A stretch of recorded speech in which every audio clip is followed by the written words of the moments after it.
Gini amat ya, nasib jadi konten kreator Kristen di medsos di Indonesia. Main Twitter atau X, dikatain kafir. Padahal tahu nggak, kafir itu artinya apa? Kafir itu artinya kaya firman. Amin. Main TikTok, dikatain heresi oleh si Romo Allegro. Biasalah, padahal heresi itu tahu nggak artinya apa? Heran, ente, sirik ya.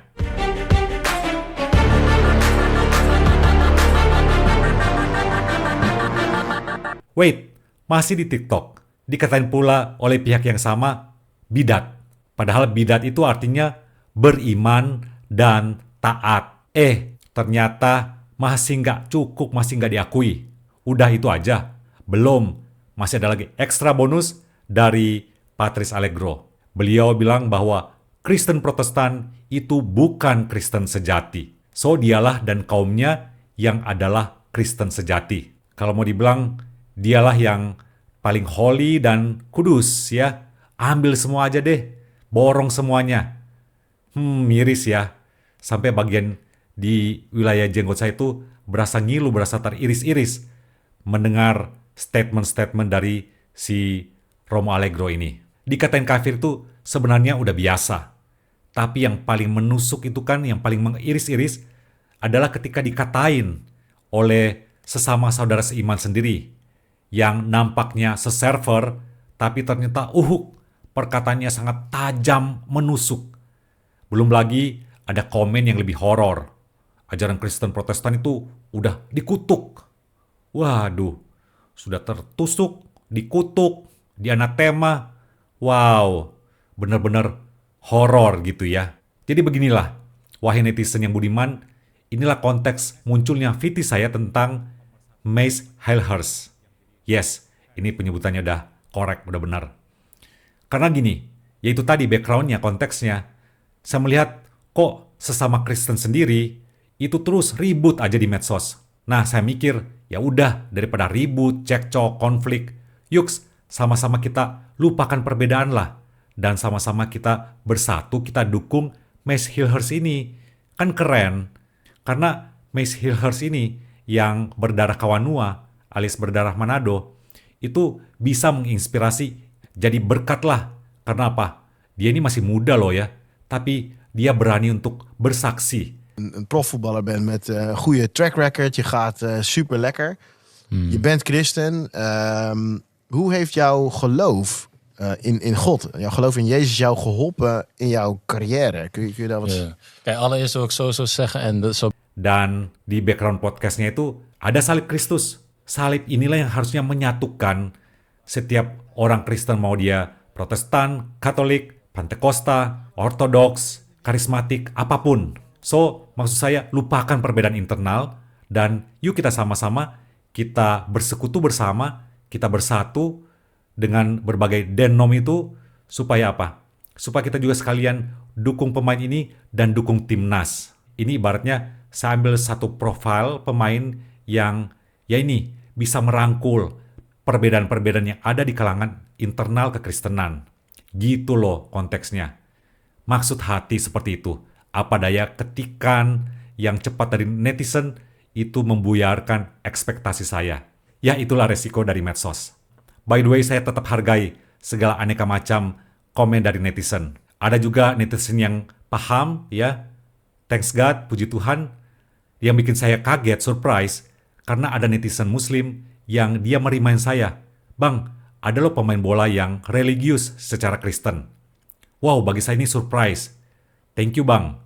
Jadi dia mention namanya dan bagi saya itu juga satu new knowledge ya, satu pengetahuan baru. Thanks for sharing bro. Tapi yang mengagetkan ada dari pihak Kristen juga yang ya masih salah paham. Coba gini ya, saya mau sedikit curhat. Ketika saya dibilang, jangan bahas atau bawa agama oleh salah satu TikTokers, ternyata ketika saya cek VT-nya, dia malah bawa agama di kontennya. Aneh kan?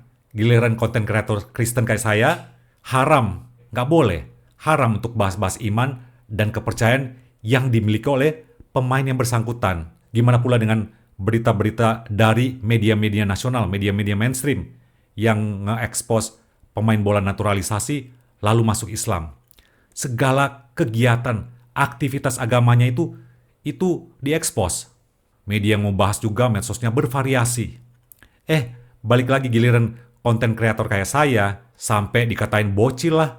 Emang sih, akun saya ini kan masih kecil. Dan kalau dikatain bocil, artinya awet muda dong. Balik lagi, haram bagi konten kreator Kristen ngebahas yang beginian ya. Jangan ya dek ya. Ya balik lagi resiko gitu ya. Bersyukurnya banyak juga yang paham dan mensupport. Saya perlu mention dulu, VT yang men-trigger kata-kata heresi, bidat, dan konco-konconya itu sebenarnya bermula dari video saya tentang Pope Francis yang jejak digitalnya itu memberikan apresiasi kepada Martin Luther. Nah, saya nggak menyangka. Jadi begitu VT itu tayang, langsung protes secara berjamaah. Bayangkan dikatain sesat, dikutuk ajarannya, kayaknya seakan di bumi di-reject, dan yang di atas seakan menolak gitu ya. Syukurlah nggak gitu. Dan saya mengimani Allah Tritunggal, mengimani Kristus. Dia bersama dan dia peduli, nggak meng-cancel, mereject, dan mengeluarkan kata-kata heresi, bidat. Kepada orang berdosa pun, dia menunjukkan belas kasihan. Dan dia nggak melabel, ya macam golongannya si Patrice. Yap, bereaksi dan protes itu wajar. Cuma saya mau kasih perbandingan di sini. Perbandingan dari sesama Katolik sendiri.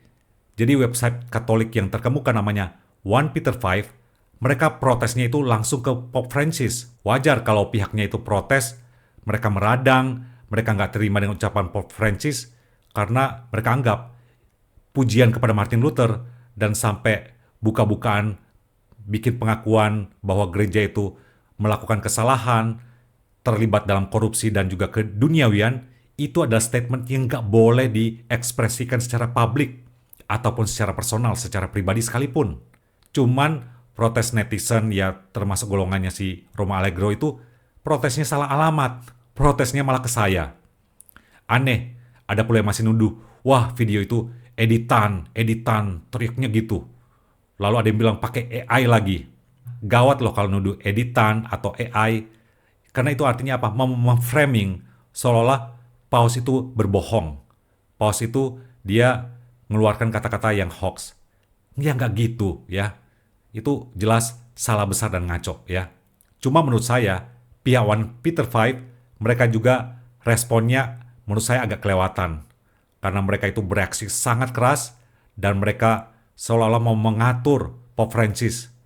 Pokoknya ngomongnya harus begini, jangan sampai diumbar, diekspos, dan mereka juga ibaratnya mau ngomongnya juga seperti ini nih. Ya, supaya Sri Paus itu diam-diam baik aja lah, jangan komen. Kalau komen kayak gitu, ya apalagi ya mention Martin Luther, ngamuk kita ya. Itu versi Cirebon gitu ya. Jadi ibaratnya seperti itu. So, akhirnya terkuak juga realita yang sebenarnya set di sini. Akhirnya terkuak realitas yang set di sini. Apa yang dicitrakan, wah, satu, solid. Ternyata ada perbedaan juga kok. Ya udahlah, nggak usah ditutup-tutupi dan merasa paling holy, merasa paling kudus, lalu ngatain yang berbeda itu heresi, bidat, ya. Dan kalau kafir mah udah biasa, kayak firman. Ya gitu deh. Oke, begitulah sharing dalam konten ini. Thanks for watching. Jangan lupa untuk like, subscribe, dan share channel Inspironi. God bless.